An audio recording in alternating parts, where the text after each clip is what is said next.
Hello, everyone, and we are live in here for the for my interview with Stephanie. Really excited about. We're going to be focusing on how Stephanie has built a culture of respect in her school. I actually want to figure out how to take off this sign over here. For some reason, there's why is it? There's like this little, do you see that, Stephanie?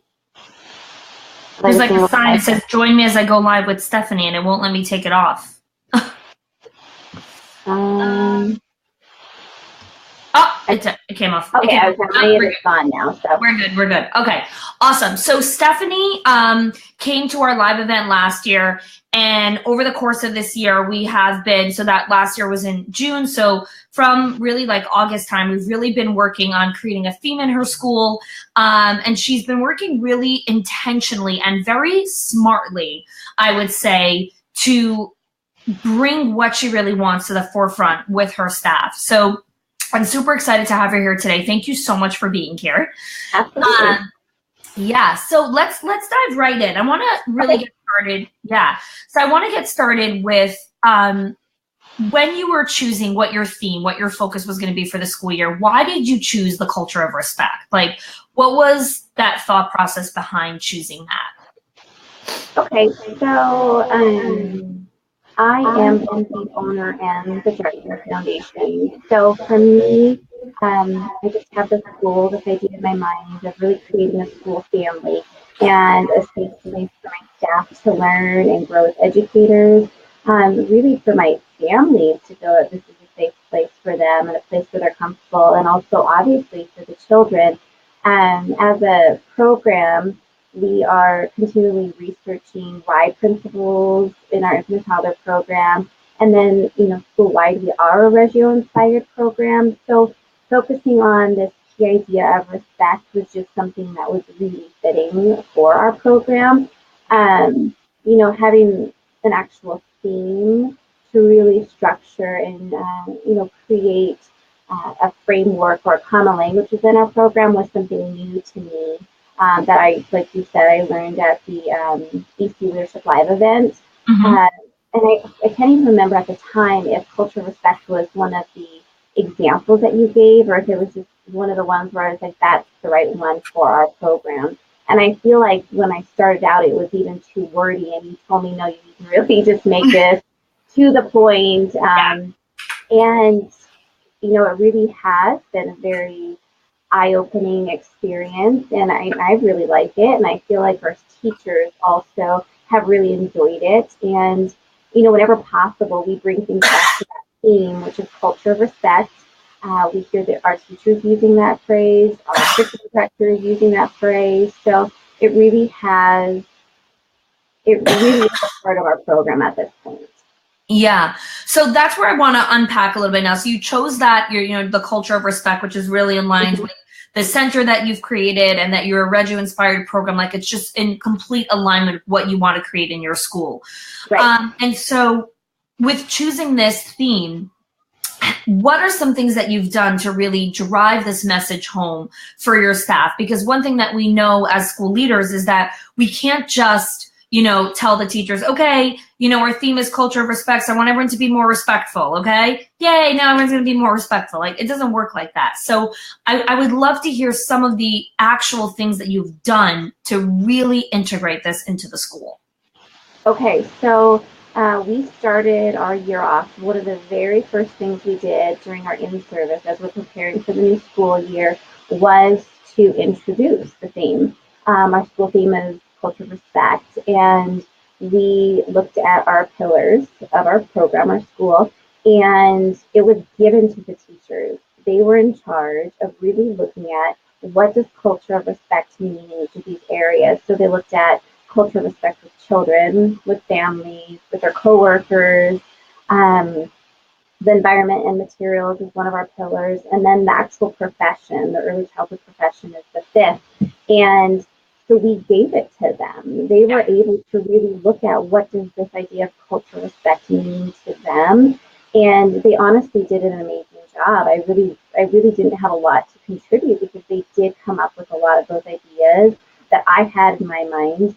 And I think part of that just really drove home that we had been talking about this idea. It just wasn't done in a way where there was some structure to really make sure we were being true to it. And really working with integrity, I guess, to really make sure that are we talking about this? Is this continually coming up in our conversations? So that was the first thing we did. As the leader of the program, I also did some research on my own, and I came across a number of drivers behind what does it mean to create a culture of respect within an organization. And the ones that we really, I think, have focused on this year are recognition, empowerment, and we talk a lot about the idea of assuming positive intent. And that one has been it really has been a game changer for our program. I feel that, when we assume the best in people, it's almost like a self-fulfilling prophecy, and they start to live up to that. And when they're feeling good about themselves, then I feel that they also look at things more positively. So that really has been a game changer for our program. Yeah, so I want to break down, I'm going to pause for a second. I want to break down a little bit what Stephanie was saying. So the first thing is that while this was always, part of Stephanie's vision as the school leader and the founder, creating the structure and how to really sit down with her team and really implement that was, that's like at the live event was where we really kind of started funneling that forward. And then, in the conversations that we had afterwards and the follow-up and everything was where it was like, okay, so these are the 5 things of a culture of respect. This is how we're going to introduce it. This is how we're going to ensure that we get the buy-in from the teachers. Like really unpacking all of those things, because it's not enough just to say, I want this. What's your game plan when it comes to it? So I love that you also did your own research, because again, taking that responsibility as the leader, not just about, okay, the teachers have to be respectful, but you took that on yourself. So, and I love that, because it's really hard to, hold the mirror up to ourselves in that way.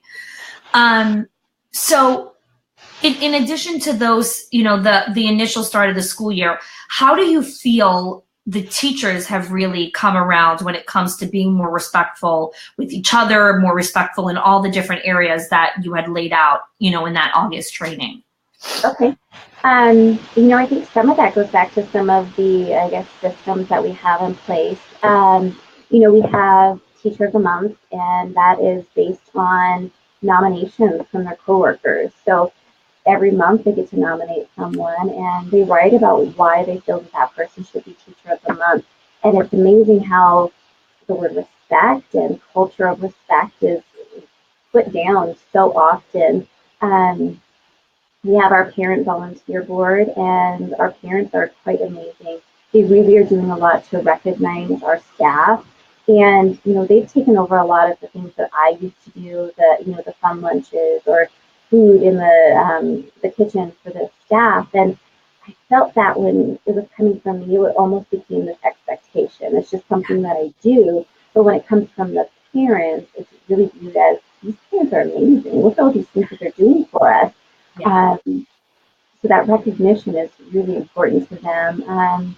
We have our Seeds of Happiness, and I actually have one here that I've been playing with my hand. And it's just a little piece of clay that has a face, a smiley face on it. And they all started with me at the beginning of the year. There are 9 of them. And as somebody did something, and maybe they were, the first one that I gave out was actually when a teacher posted on our foundation staff forum a failure that she had, and I encouraged her to do so. But it's like a raw experience to go on there and say, I thought this was going to be amazing and it completely failed. This is what happened. And it opened up a lot of communication between the staff members. Can I interrupt you for 1 second? Yeah. I just want to talk about, Stephanie was talking about like the teacher shared a failure that she had. So I just want to, for those of you that are new to my world and new to just this concept that I talk about a lot, where it's so important for teachers to feel comfortable to fail forward, to feel comfortable that it's okay to mess up, it's okay not to be perfect, because that's where innovation really happens. And that was like a big focus that we spoke about, when we were in person. And Stephanie created this little program from it. And so it was called the Seeds. What was it called again? They're called Seeds of Happiness. Seeds of Happiness. Yeah. So sorry, you can continue now. I just wanted to create context to what you were starting with. Yeah, and I'll actually piggyback on that. And I think that I have been more comfortable even just saying, you know, I completely failed at this. My intention was to do this, and I was unable to follow through. And really just being able to talk about that and admit that, that was a big change for me this year as well. But I think it's important to recognize those things. You know, another big one has really just been empowering my teachers and recognizing that I do not have to be the expert in everything. I'm not going to be, and I felt like I had to be. And it's stressful when you think you have to know the answer to everything. And it's such a relief to know that I have people here that I can say, you know, if you have problems with your tablet, do not ask me. If you don't know how to use the tablet, go to these teachers because they're the experts. Good. And I feel, you know, I was always bogged down that people kept coming to me for everything and they couldn't problem solve on their own. But I think it's because I was always there to rescue them. And I didn't give them the resources within our building to figure things out on their own. And I'm starting to see more and more of that. And I think as teachers go to one another, it really is contributing to that culture of respect as well. I think one thing that we've always struggled with, and I think a lot of programs do, is having challenging conversations with one another because you feel like it's going to be a conflict, and it really isn't necessarily a conflict. And you know, at the beginning of the school year, I felt that teachers would come to me just to vent and complain, and that's just what it was. And I guess I'm a safe place to do it. It's better than going to their coworkers and doing it. Sure. And then it started getting to the point where they were coming to me to process. They wanted feedback. Like, how can I approach this with someone? And now I feel like they come to me to celebrate, to tell me, so this happened, and I was really nervous about having this conversation with so-and-so, and I did it, and this is how it went. And then we're able to have that conversation that, you know, but why were you nervous? You weren't creating conflict. What you were doing was stating facts and just letting them know you need their help with this. So it's been great to see that. I think that's one of the biggest areas that I have seen growth. A few of our staff members have really had to push to do that, and they really have come back and thanked me for doing that, and they know it's coming from a good place. I really want them to do it. Tell me how you've, you know, because anyone that's watching this interview can, you know, see right through that you are a really nice person. You're authentic, you're genuine. And this, you know, besides for that, is just you're a sweet person. Like, no one, like, you wouldn't want to like push too hard or make a person feel uncomfortable. So I'm sure a lot of people resonate with the kind of person and the kind of leader that you are. How did you gently push the teacher in that direction? You know, I think that, you know, the teachers that I've really done that with are teachers that have been here for a few years. So I've really built a relationship with them. I've got to know them. We've had a lot of really amazing conversations. And I think when you get to know someone, you know where they want to go. You know the areas where maybe they feel like they can do it. They just need that little nudge to do it. They're maybe just a little uncomfortable about the situation. But, you know, I think it really is just getting to know your staff. Yeah. And, you know, I value each and every staff member that's here. And I try to express that to them as often as I can, that, you know, we wouldn't be where we're at today if it wasn't for each one of them. I may be the face of the school. I'm the one giving tours and all of that, but our success really is because of everything that those teachers are doing on a daily basis in those classrooms and the relationships that they are building. Yeah, I love that. And I loved how you preempted it with, these were teachers that have been in the school for a while. I have a relationship with them. Yeah. And that's such an important piece about any difficult conversation, or anytime you're about to push someone, you have to really know, is this person ready for the push? You know, do they just need, as you were saying, that gentle nudge? Or do you not really know where they are? And maybe you can't give the nudge. Maybe the nudge needs to be 3 months from now. Right. Yeah, so that delicate balance is always like that fine line that we're walking on. So, just bringing everything here, full circle in that you've been running the school for a while. You made a lot of huge shifts this year and just in your mindset and the way that you approach things. Actually, before I asked you my last question, right before we went live, we were talking about busyness, and you were talking about how you're busy, but it's like a good thing. I'd love for you to weigh in on this, because I know a lot of directors are always saying, I'm so busy, I'm so overwhelmed, it's so busy, there's so much work to do. Tell me how you look at the word busy now. Okay, so before, when I was busy, it was almost like there was nothing at the end. It was just that I was just busy, and I was like a hamster in this wheel, just going, going, going, going. And now, really sitting down and looking at things from this idea of having a framework and structures and standards there. That's in front of us, and it's mapped out and it's planned, and we're working towards those. So there's just a framework there. We can see, oh, I accomplished something, and something else is checked off that list. And we've started new programs this year. We have new programs that we're hoping to start next year. So we're really seeing things change, and I think it's evident to everyone who's a part of our program. Yeah. So the busyness, like you were saying before, is that hamster wheel, and now it's very purposeful. It's very intentional. Yeah, it just has a lot more focus. So again, the busyness isn't that feeling of overwhelm. It's like I'm busy with great things. It's all for good things. Yeah, absolutely. So I love that, because it seems very subtle, but that mindset shift is so powerful, because that's the energy that you're bringing when you show up to work every single day, and your teachers feed off of that because you're the leader. If mom ain't happy, ain't nobody happy, and you're the mom of the school. So you have that energy that you have to really give off to everyone that's there, Right. So why do you think you've become, successful at being able to implement this culture of respect, being, just being able to have these wins of teachers coming forth and saying, this is what happened and this is what I did and here's my win, instead of always coming to vent to you all the time, or, the fact that teachers are collaborating more with each other and there's just that real collaboration. Why do you think that's really been? I think part of it has to do with the fact that our school's philosophy and the culture really does stem from my personal philosophy and approach to working with children and families. And so I have 100% buy-in. It's important to me, and I believe in what I'm doing. So when I'm talking with people about it, I think that they can sense that buy-in. It's not fake. It's not somebody telling me, oh, this is how you have to approach things.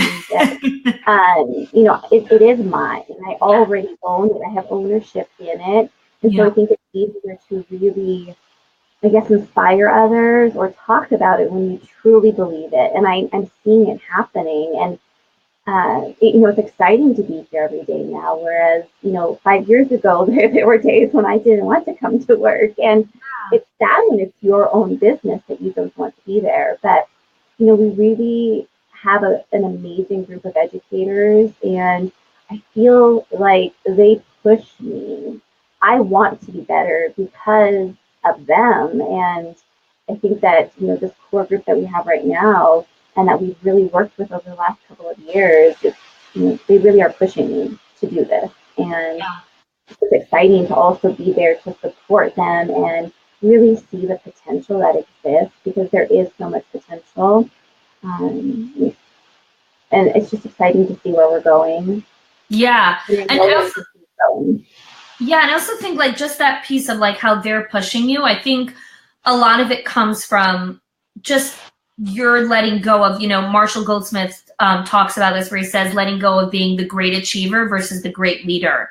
Yeah. And, letting go of that, you need to be the person that rescues, or you need to have the answer because, oh my God, I'm the leader. Of course I need to know everything. And letting go of that has allowed all your people to step up as leaders. And so now everyone's encouraging each other and supporting one another, whereas you used to be the one that always had to motivate and inspire and empower. Now everyone can do that with each other. So I think that, for anyone that's watching this, that is one of the biggest shifts you can make, is letting go of needing to know every single thing and feeling like you need to be that person who's saving and answering and putting out every fire. Right. So I love, And, I think a huge something that happened over our spring break is, I was gone for 2.5 days and we were open. The staff were there running the place. I didn't get a phone call. I didn't get a text message. I didn't get anything. And I really had to process how I felt about that. It's the first time I think, they've been a lot better about it, but I'm like, you guys didn't need me. But right. that's a great thing that they didn't need me. Yeah. That they felt like they could take care of things and do it, and they did a great job. Yeah. And I love that you like even just are self-aware of the fact that like, oh my gosh, I wasn't needed. Like that's one of the scary things of why, we hang on to this and we like are, just hang on in that way because we want to feel needed. It's a human need to want to feel needed. So just recognizing that and then realizing that, yes, I need to let go of this so that I can really be there for my people and that they can be the leaders because they're the shining stars. I'm not supposed to be the star of the show. Right. Yeah, so I love that. Let me just see. Someone said amen. So let me just see if there's any just specific questions in here, and then we'll just wrap up. Okay, yeah, so nothing specific in here. So just to leave everyone, on a high note is what would be your takeaway or your action step for any new director that's watching or veteran director or someone who's like, wow, this is incredible what you've done, but I don't even know where to start, or I can never attain that right now. I'm in such a hole. What would be your first step to tell them? The advice that I got from you really, that first activity that we did where we really sat down and defined culture of respect as it related to all of our pillars, that was probably the best thing we did.